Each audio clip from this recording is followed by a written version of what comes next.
par effraction. te xam naa ni dafa am ay éclairage yu mu bëgg a indi si administration bi xam naa vous allez changer vos places le temps que Mohamed di def beneen réglage par rapport ak non c'est important disposition caméra yeeg yooyu tout permettre Moustapha mu mën a yeggali émission bi waaw mon oncle.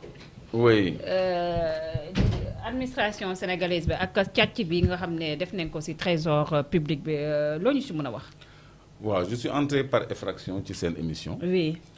parce que on parle d'effraction au trésor. Oui. mu intéressé woon ma trop. parce que c'est très grave et c'est pas la première fois que ci administration yi. ñuy opérer ay disparition de documents. De documents très importants pour l'administration et pour la nation. Pour masquer ay crimes économiques. Pour rappel, building administratif comme ni ko Moustapha waxee. tàkk na ay yoon. Trésor c'est pas la première fois mës na am incendie. loolu kañ la woon. 2021. Je me souviens pas de la date. Moustapha dimbali ma wan ma élément boobu. building administratif dafa amoon incendie. mais incendie boobu c'était à la primature. primature kan moo fa nekkoon en 2021 Moustapha. donc ñu lakk dossiers yi réeral ay données économiques et financières yu am importance. ba mu jaral ça s'est passé en 2021. 2022 2023 2024.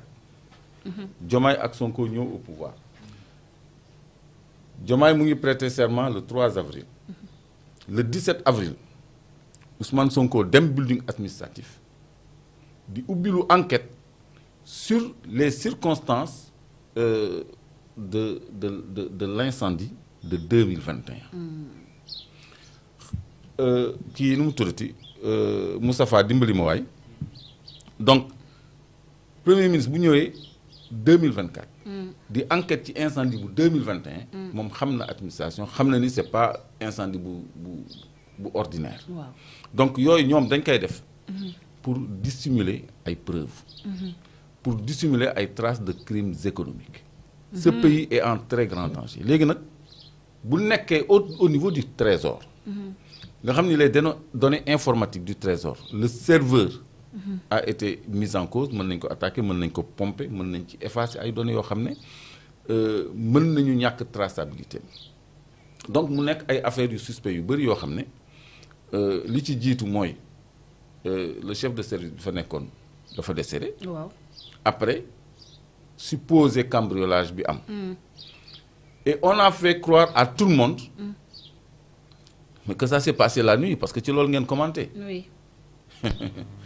mais ku leen wax ni gardien ba ak policier ba gis nañu. mais les portes de balcon yu ñu tijji. est-ce que mënuñu ko tijji le jour def li ñuy def le jour bu ñu wàcc tijji buntu yi doonee ci balcon bi dem. parce que yow Clédor su ma la déggee yow da nga joxtu ne ay agents yu nekk sa ci biir bëccëg la ñu def li ñuy def bu ñu réeral enquêteurs yi bu ñu indil ay pistu ay guddi lañ fa dugg.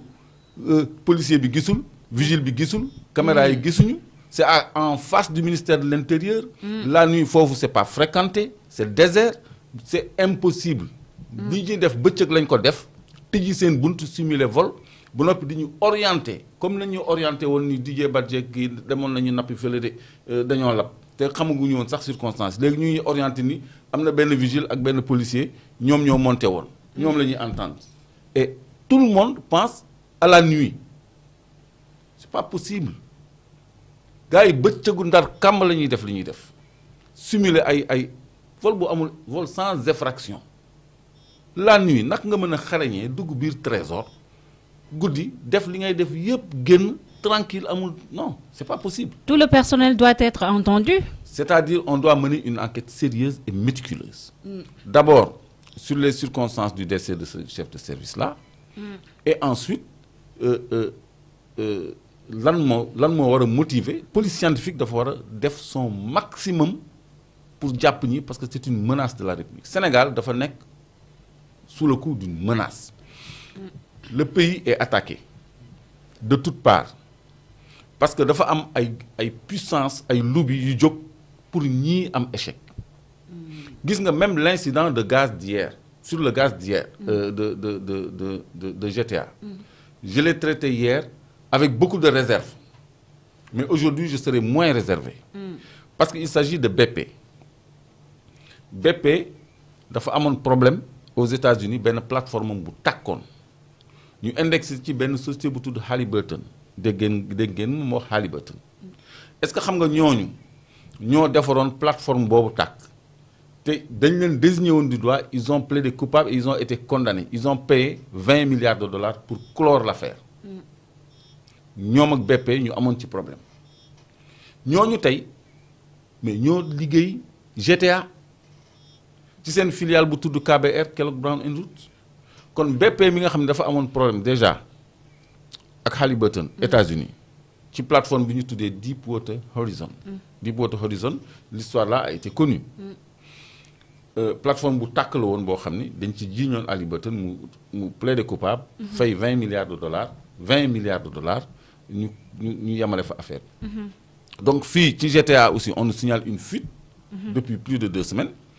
boo xam ne am na société bu ñuy wax Kellogg Brown and Root KBR boo xam ni bokk na ci ñi def les travaux sous-marins ñoom ñooy def les travaux sous-marins parce que deepwater drilling forage en eau profonde ñoo ci mën donc ñooñu comment se fait-il que ñu neexawaat ak BP bay ànd di liggéeyaat Sénégal malgré jéye ji ñu amoon États-Unis tey jii bu ñu signalé ay fuite man damay gis ni rek dama koy teg ci contexte boo xam ni BP dafa mer gedd ay actifam yi nekk yaakaar teranga bëgg a jaay GTA retardé phase de production bi Macky ni woon 250 mégawatts la ñu soxla ci consommation nationale Ousmane Sonko ñëw ni 2 gigawatts la ñu soxla 8 fois plus la ñu soxla donc loolu est-ce que neex na leen donc il faut des enquêtes sérieuses léegi pour revenir ci affaire trésor bi loolu yëpp ak yeneen fait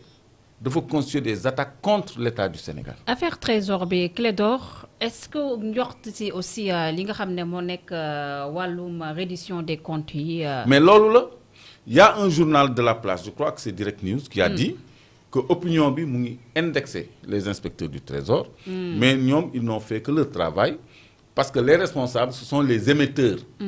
et non ceux qui ont décaissé. Parce qu'on a reproché au Trésor d'avoir décaissé, d'avoir joué le rôle de banque. Mais ña ñu war a teg tuuma mooy ñi nga xam ne ñooy émetteurs yi. Le ministre des Finances, le ministre du Budget, etc. ba ci présidence donc ñoom dañu bëgg corser affaire bi donc ñoom ñu ngi def benn communication pour réhabiliter le Trésor. Mais c'est pas le Trésor, c'est des agents du Trésor. À l'heure où on parle, il y a combien d'agents du Trésor en prison? Il y en a 8 qu'on avait pris d'un coup ci benn agence Trésor bu nekk fii Sacré-Cœur. Mais c'est des agents, c'est pas tout le service du Trésor, c'est des agents véreux. L'affaire Tabaski Ngom, c'est un agent public, c'est un agent comptable public. Agent comptable public là, c'est un agent du Trésor. Mais dégg naa ay waa Trésor di ko protéger. défendre corporatisme boobu. buñ ko tegul ci suuf man dossier boobu xam nga musuma cee sore. yéen da ngeen ma ciy enquête sax musuma cee sore. nangu wax loo xam mais on peut prouver toute la culpabilité de Tabaski Ngom en tant qu'agent du Trésor et agent comptable public. te ñoom xam nañu culpabilité niveau de culpabilité ak niveau de responsabilité mais pourquoi ngay défendre koo xam ni dafa def une faute de gestion. à tout le moins une faute de gestion pour ne pas dire plus. kon ñoom nañu garder seen sérénité te gis nga cette histoire là je crois que le régime daf ci war a def tout son pouvoir d'investigation.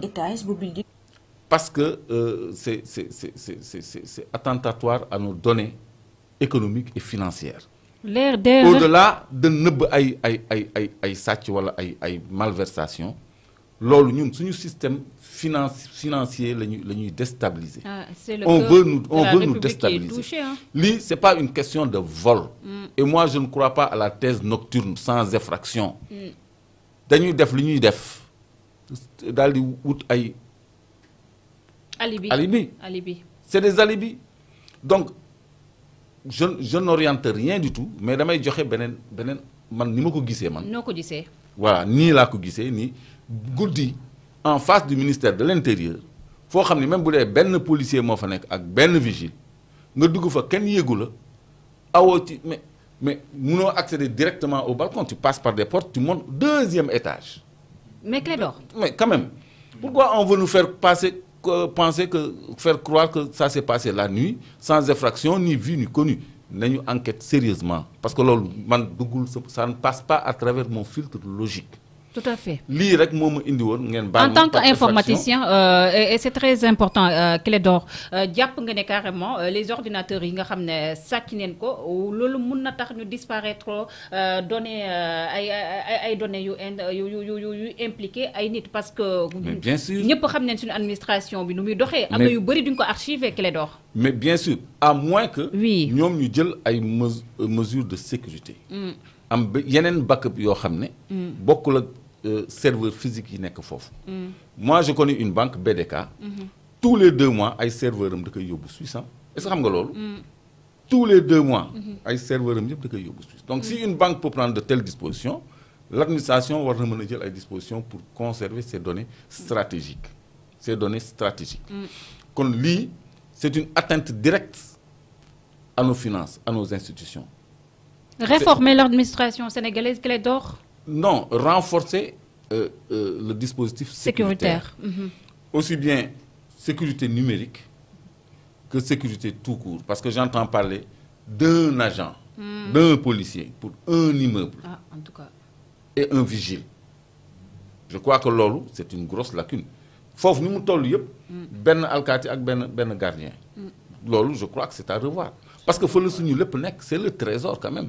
Maintenant il y a un toilettage des agents du trésor bu ñuy def. Mais il y a des agents du trésor qui sont trempés jusqu'au cou. Et les responsabilités doivent être situées. Donc regarde cet article. Kii Ousmane Sonko mu ngi doog a ñëw. Incendie au building administratif, coût de la réhabilitation, Ousmane Sonko en mode Colombo. Mais liiral ci suuf.